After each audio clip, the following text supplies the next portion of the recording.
RTL Matin. 7h49, Olivier Mazerolle, vous recevez ce matin l'ambassadeur de Russie en France, Alexandre Orlov. Bonjour, monsieur l'ambassadeur. Bonjour. Est-ce que vous approuvez les frappes françaises sur Daesh au nom de la légitime défense ? Je crois que ces frappes sont bienvenues et nous saluons l'engagement de la France dans la lutte commune contre Daesh. Est-ce que la Russie, qui a amené des avions militaires récemment en Syrie, va se livrer à ces bombardements ? Est-ce qu'il y a un accord avec les Américains pour empêcher qu'il y ait des incidents aériens ? Écoutez, je pourrais répondre à votre question plutôt demain, parce que c'est aujourd'hui que notre président rencontre le président américain à New York, en marge de la session des Assemblées des Nations Unies. Il va prononcer aussi un discours très étendu où il va dévoiler son plan pour la Syrie. Moi, je n'exclus pas que la Russie va s'engager aussi militairement, mais dans le cadre d'une large coalition et sous le mandat des Nations Unies. Alors justement, cette coalition internationale que vous voulez créer, que votre président veut créer, elle inclut Bachar el-Assad, et vous croyez pouvoir réussir là où les Européens et les Américains ont échoué, c'est-à-dire à réunir sous un même drapeau les sunnites saoudiens par exemple et les chiites iraniens ? Écoutez, je crois que la coalition que nous préconisons, c'est une vraiment très très large coalition avec tous les pays de la région, pas uniquement avec Bachar, mais aussi avec l'Arabie Saoudite, la Turquie, la Jordanie, alors l'Iran, tous les acteurs vraiment qui sont concernés par l'affaire de l'État islamique doivent être au sein de cette coalition, aussi bien sûr, que les pays occidentaux. Mais pourquoi vous réussiriez à réunir cette coalition alors que tout le monde a échoué jusqu'à présent ? Mais je crois que la chose qui est différente peut-être par rapport à la coalition existante, c'est que nous pensons qu'il faut vraiment soutenir toutes les forces qui se battent contre Daesh. Aujourd'hui, nous savons très bien que malgré les frappes, puisque les frappes, on les fait depuis 1 an déjà, avec les résultats qu'on voit. Alors, il faut sans doute faire la guerre au sol, sur le terrain. Alors, qui peut faire cette guerre ? Cette guerre peut être faite par l'armée syrienne, par l'armée irakienne, et un tout petit peu par les Kurdes. Il n'y a pas d'autres forces en présence. Et alors, de ce point de vue, il faut renforcer. Il y a des milices iraniennes également en Syrie. Les milices iraniennes, oui, ils peuvent aussi se battre, mais l'essentiel, c'est quand même l'armée régulière syrienne. Et là, elle est en toute légalité et légitimité, elle est chez elle.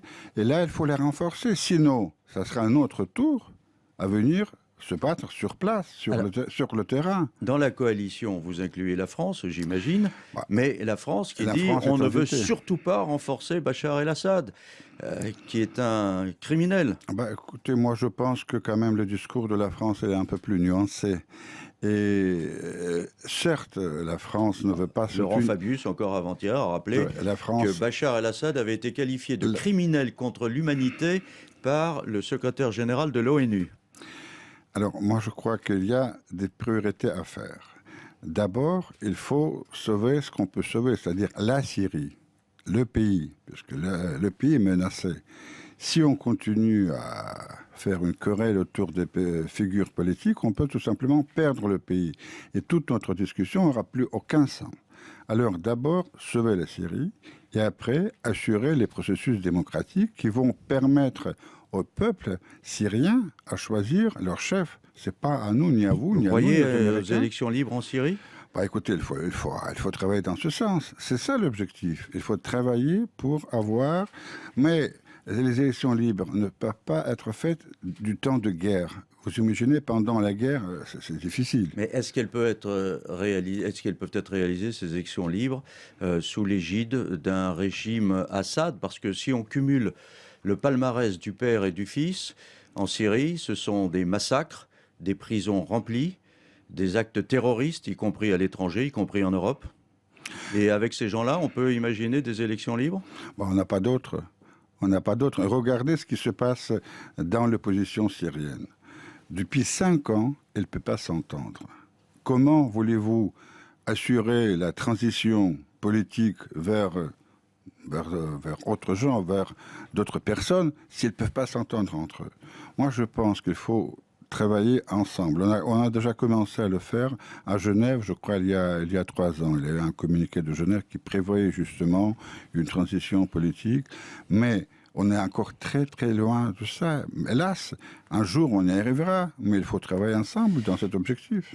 Obama se méfie de votre président, ils vont se rencontrer tous les deux, je pense que la méfiance est réciproque d'ailleurs, mais en Occident on se dit quand même Vladimir Poutine avec un rameau d'olivier dans la main, on n'y croit pas trop. Dommage, dommage. Il n'a pas peut-être de rameau d'olivier, mais c'est celui qui peut apporter la paix. Il peut apporter la paix, mais est-ce qu'il ne s'agit pas finalement plutôt de préserver, ce qu'on ne pourrait pas lui reprocher d'ailleurs, de préserver les intérêts russes au Proche-Orient et puis aussi de répondre à l'inquiétude qui monte un peu dans votre pays, parce qu'il y a, je crois, à peu près pas loin de 2000 Russes qui ont rejoint les rangs de Daesh. Oui, il y a à peu près 2000 Russes, bon, je dirais russophones, parce que parmi ces 2000, il y a beaucoup de gens qui viennent de républiques du Caucase du Nord, et notamment des Tchétchènes, nos propres musulmans. D'ailleurs, ils sont venus non seulement de la Russie, mais aussi de la France et d'autres pays de l'Europe. Et là, c'est une vraie menace. C'est pourquoi je pense que la Russie, s'il veut s'engager vraiment avec la communauté internationale en Syrie, se battre non seulement pour elle, mais pour nous tous. Puisque si on n'arrête pas le Daesh, si on n'arrête pas l'État islamique en Syrie aujourd'hui, il va se propager ailleurs. Et si cette démarche réussit, on oublie l'Ukraine, c'est fini, la Crimée, tout ça, ça Non, n'existe plus? L'Ukraine, c'est une chose différente. Les Crimées, on oublie sans doute, parce que les Crimées, elle était toujours été russe. Mais pour l'Ukraine, c'est un autre problème pour la solution duquel on travaille actuellement. Vous savez que le 2 octobre, ce vendredi-là, il y aura une rencontre des 4 à Paris. Et nous attendons que cette rencontre... Avec Vladimir Poutine. Bien sûr. Et alors, qu'elle donnera les impulsions nouvelles pour le processus de Minsk. Là, les choses vont peut-être pas aussi vite qu'on voulait, et surtout dans le domaine politique, puisqu'il faut travailler sur l'organisation des élections locales. Mais ce sont des problèmes complètement différents que nous voulons tous les deux régler. Merci, monsieur l'ambassadeur. Merci.